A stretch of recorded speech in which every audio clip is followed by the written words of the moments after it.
পশ্চিমবঙ্গের এক দূরবর্তী গ্রাম, নাম চন্দনপুর। গ্রামটা শান্ত, কিন্তু রাত নামলেই অদ্ভুত একটা নিস্তব্ধতা নামে। গ্রামের প্রান্তে একটা পুরনো শ্মশান, পাশে অর্ধভাঙা এক কালো মন্দির। লোকমুখে শোনা যায় মন্দিরের নিচে একটা অশুভ কূপ আছে, যেখানে বহু বছর আগে এক তান্ত্রিক নিজের প্রাণ বিসর্জন দিয়েছিল কালো মন্ত্র সিদ্ধির জন্য। তার নাম ছিল ভৈরবনাথ। গ্রামের বৃদ্ধরা বলে, ওই মন্দিরের কাছে যাস না বাপ, ওখানে রাত নামলেই ভৈরবনাথের ছায়া পড়ে। একদিন শহর থেকে অর্ণব, এক তরুণ সাংবাদিক, আসে গ্রামে। তার উদ্দেশ্য গ্রামের শ্মশান আর মন্দিরের কিংবদন্তি নিয়ে একটা তথ্যচিত্র বানানো। গ্রামের লোকেরা তাকে সাবধান করলো, বাবা, রাতে ওই জায়গায় যাস না, অনেকেই গেছিল আর ফিরতে পারে নাই।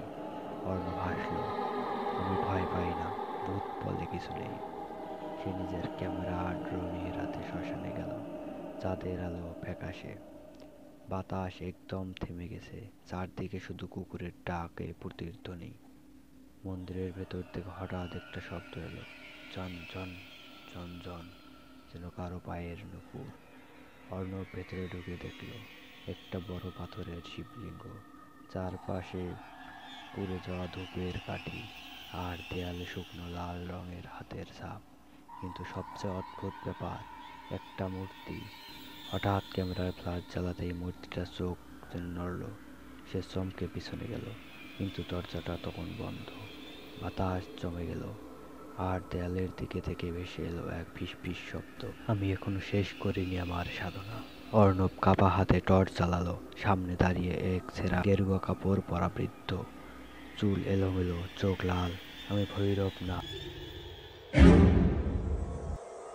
তুমি আমার মন্ত্রভূমি অপবিত্র করেছ। অর্ণব দৌড়াতে চাইল, কিন্তু দরজা নিজে থেকেই বদ্ধ হয়ে গেল। চারদিকে কালো ধোঁয়ায় ভরে গেল, আর একটা অদ্ভুত গন্ধ তার মাথার ভেতর বাজতে লাগলো। তুমি এখন আমার সাথে চিরদিন থাকবে, হা হা হা, তুমি এখন আমার সাথে চিরদিন থাকবে। পরদিন সকালে গ্রামবাসীরা শ্মশানের পাশে অর্ণবের ক্যামেরা পেল। শেষ ভিডিও ক্লিপে দেখা যায় অর্ণব ঘরের ভেতর কিছু রেকর্ড করছে। হঠাৎ দরজা বন্ধ হয়, আর ক্যামেরার সামনে কালো ছায়া আসে। তারপর শুধু অর্ণবের চিৎকার, কে ওখানে, কে ওখানে। এরপর ভিডিও কেটে যায়। পুলিশ এসে কিছুই খুঁজে পেল না, মন্দিরটা একেবারে ফাঁকা। কিন্তু সেদিন থেকে গ্রামের মানুষ বলে, রাত 12টার পর কেউ কালী মন্দিরের দিকে তাকায়, শোনা যায় অর্ণবের কণ্ঠস্বর, দরজা খোলো, আমাকে এখান থেকে বের করো, আমাকে বাঁচাও। বছর খানেক পর আবার এক রাত, গ্রামের দুই যুবক পালিয়ে ধরল, চল আজ রাতে শ্মশানে যাব, দেখি সত্যিই ভয় আছে কিনা। তারা গেল হাসতে হাসতে, কিন্তু ভেতরে ঢুকতেই হঠাৎ বাতাস বদ্ধ, ঘড়ি থেমে গেল, পেছনে কারো নিঃশ্বাস শোনা গেল। একজন পেছনে তাকিয়ে দেখলো একজন মানুষ দাঁড়িয়ে, হাতে ক্যামেরা, চোখে লাল আগুন, মুখে এক ফাঁকা হাসি। সে দেখলো, তোমরা কি আমার ভিডিও শেষ করতে এসেছো?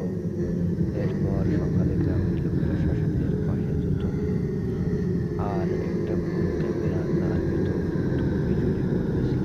ভিডিওতে দেখা যায় তিনজন মানুষ, দুইজন যুবক আর একজন অদ্ভুত ছায়া, যাদের মধ্যে কেউ ওই শেষ দৃশ্যে নড়ছে না।